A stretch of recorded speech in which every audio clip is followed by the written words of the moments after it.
여러분 안녕하십니까? 뉴스투데이 강원입니다. 기후 변화로 인해 강원도의 명품이 사라지고 있습니다. 설악산 단풍이 예전만 못한 데다 송이 생산도 예년보다 보름가량 늦어져 추석 시즌에는 찾기 쉽지 않은 물품이 됐습니다. 이하라 기자가 취재했습니다. 단풍놀이 온 관광객들로 설악산 소공원 입구가 북적입니다. 그런데 지난달 29일 단풍 절정이라는 발표와 달리 아직 초록빛이 가득합니다. 예년 같으면 붉게 물들었어야 할 시기지만 이렇게 절반은 초록잎, 절반은 낙엽이 됐습니다. 평년과 비교하면 첫 단풍 기록은 6일, 절정은 12일 늦었습니다. 시기도 늦었지만 색도 곱지 않습니다. 올해 단풍이 이쁜 것 같지 않아요. 색깔이 전에 옛날처럼 그렇게 선명하지가 않고 단풍을 기대하고 왔는데 말라서 많이 떨어졌어요. 그래서 조금 서운했어요.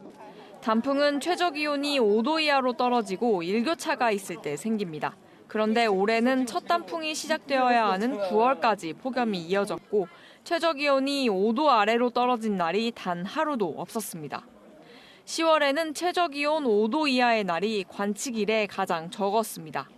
지난 9월 강원도 평균 기온은 평년보다 3.5도 높은 22.2도로 역대 1위를 기록하였고 10월 평균 기온 또한 14.1도를 기록하며 평년보다 1.7도 높은 이런 변화는 날씨에 민감한 송이 생산에도 영향을 줬습니다. 무더위와 가뭄으로 송이 생산 시기가 보름가량 늦어지면서 최상급 선물로 인정받던 추석 수요를 따라가지 못했습니다.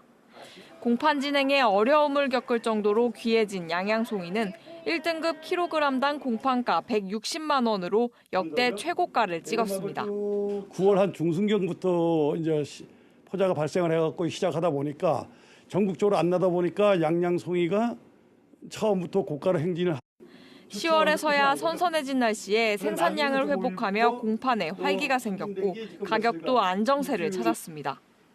올해 양양송이 공판량은 5,729kg, 지난해보다 400kg가량 많았습니다. 앞으로도 더위가 이어지면 추석 시즌에 만나기 어려울지도 모릅니다. 기후변화로 송이 생산 시기가 매해 닷새에서 보름가량 늦어지고 있는 만큼 마케팅에 변화가 필요하다는 의견도 나오고 있습니다. MBC 뉴스 이하라입니다. 화천 북한강에서 발견된 시신을 훼손하고 유기하는 사건의 피의자가 경찰에 붙잡혔는데요.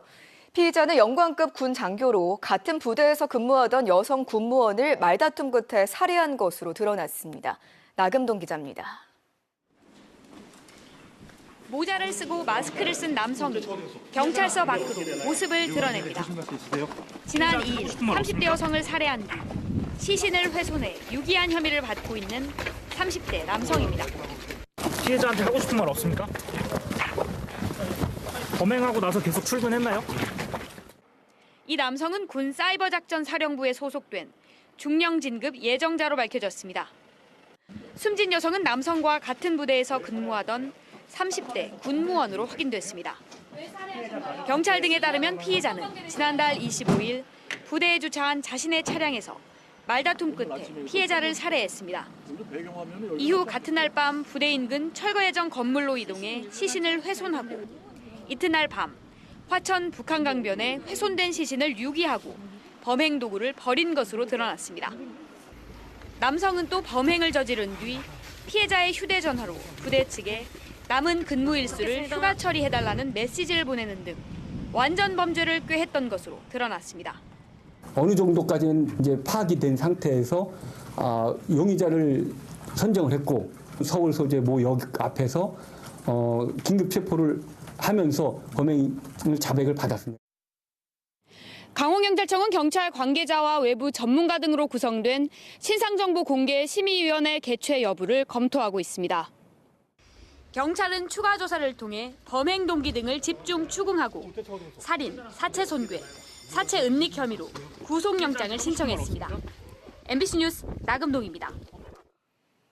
교육청과 전교조 대치 과정에서 신경호 교육감과 전교조 강원지부 조합원들이 다친 사태와 관련해 김진태 지사가 신교육감이 있을 수 없는 봉변을 당했다며 진상규명을 촉구했습니다. 김 지사는 어제 기자 간담회에서 교육감이 수능을 앞둔 수험생을 격려하기 위해 학교를 방문했다 봉변을 당했다며 진상규명을 통해 일벌백계해야 한다고 말했습니다. 이에 대해 전교조 강원지부는 김 지사가 사실과 다른 내용으로 조합원들에 대해 엄벌을 운운하며 명예를 훼손한다며 유감을 표했습니다.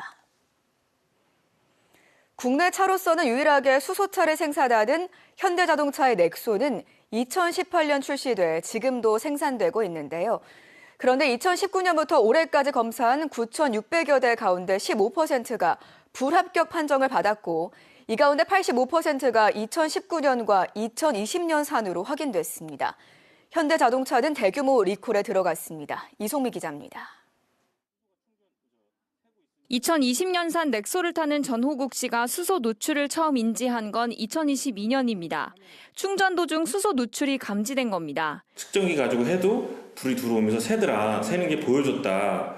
충전소에서. 수소 누출의 원인은 수소 탱크의 압력을 조절하는 부품 이상으로 그해 서비스 센터에서 수리를 받았습니다.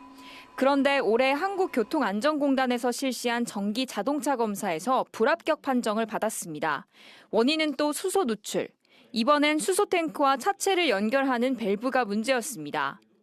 넥소 구매자들로 이루어진 인터넷 카페에서는 수소 누출이 잦다는 글을 쉽게 찾아볼 수 있습니다.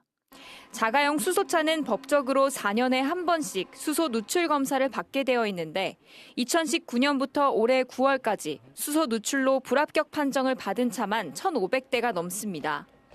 그런데 85% 이상이 1세대 넥소 가운데 2019년과 2020년에 생산된 차로 공식 확인됐습니다.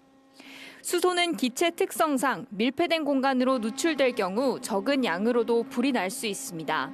일단은 위험성이 가중된다라고 보는 건 맞는 거고 설계 결함인 거는 맞거든요. 차량 운행에 불편함이 가중될 수 있는 부분들은 분명히 있는 거고요. 미국에서 넥소의 화재 위험성이 제기돼 현대자동차가 자발적으로 리콜 조치한 뒤 지난달 31일에는 국내 리콜을 시작했습니다. 대상은 2017년 10월부터 올해 5월까지 생산된 넥소 3만 5천여 대. 2022년 수소 누출 센서 문제로 리콜을 한 지 2년 만입니다. 현대자동차는 운전자들의 안전을 위해 리콜을 결정했다며 넥소 주요 부품에 대한 특별 점검을 검토 중이라는 입장을 밝혔습니다. MBC 뉴스 이송미입니다. 특별한 장비 없이 즐길 수 있는 러닝은 진입장벽이 낮은 스포츠로 꼽힙니다. 그런데 이마저도 기본 인프라가 미비한 곳에선 즐기기가 어려워서 지방에서 러닝이 귀족 스포츠란 말까지 나옵니다. 유주성 기자입니다. 어둠이 드리워진 저녁, 환하게 밝혀진 트랙을 따라 사람들이 달립니다. 러닝이 전국적으로 유행하면서 원주에서도 러닝을 즐기는 사람들이 늘어나고 있습니다. 일주일에 그냥 3, 4회, 5회 정도는 뛰고 있습니다. 바닥이 평평하고 좀 고루 돼 있기 때문에 좀 안전하고요. 일단 우레탄이다 보니까 발목에 부담이 좀 덜한 부분이 있습니다. 하지만 원주에서 러닝을 즐길 수 있는 곳은 이런 대형 체육시설 외에는 거의 없습니다. 서울에선 한강과 하천, 공원이 러너들에게 사랑받는 것과는 대조적입니다. 원주 원도심에 있는 공원은 규모가 너무 작거나 언덕을 끼고 있어 러닝에는 적합하지 않습니다. 그나마 사정이 나은 곳은 원주를 가로지르는 원주천인데 정비가 미비해 이곳을 찾는 러너는 많지 않습니다. 가장 큰 문제는 시야입니다. 원주천은 가로등이 제대로 설치되지 않아 사람들이 주로 러닝을 즐기는 저녁에는 어둠에 잠겨버립니다. 원주천 새벽 농업인 시장으로부터 하류 방향으로 1.5km 정도 떨어진 곳입니다. 가로등 불빛이 거의 들지 않아 한치 앞을 보기 어렵습니다. 저를 비추고 있는 조명을 끄면 아무것도 보이지 않게 됩니다. 다른 곳을 봐도 상황은 마찬가지. 군데군데 불빛이 닿지 않는 곳이 있고 일정 구간을 넘어가면 길이 급격히 어두워집니다. 제가 서울 쪽에서 왔거든요. 서울과는 좀 많이 차이가 나긴 하죠. 서울 쪽은 가로등이 엄청 잘 비춰져가지고 활동적이게 좀 잘 활성화가 돼 있는데 조깅하기엔 좀 많이 불편하실 것 같습니다.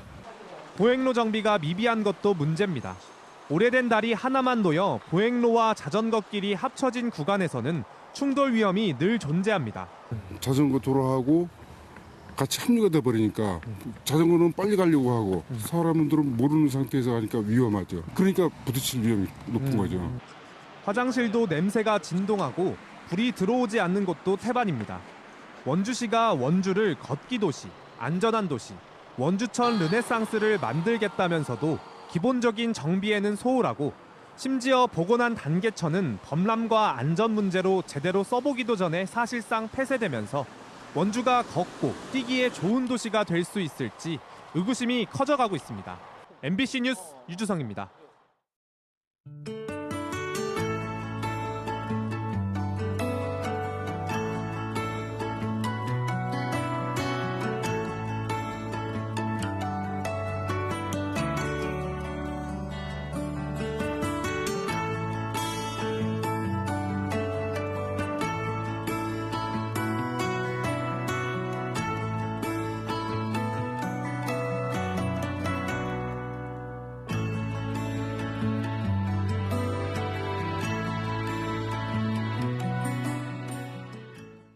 소 전염병인 럼피스킨과 아프리카 돼지열병이 계속해서 발생 중인 가운데 럼피스킨병이 발생했던 양양 지역의 이동 제한이 해제됐습니다.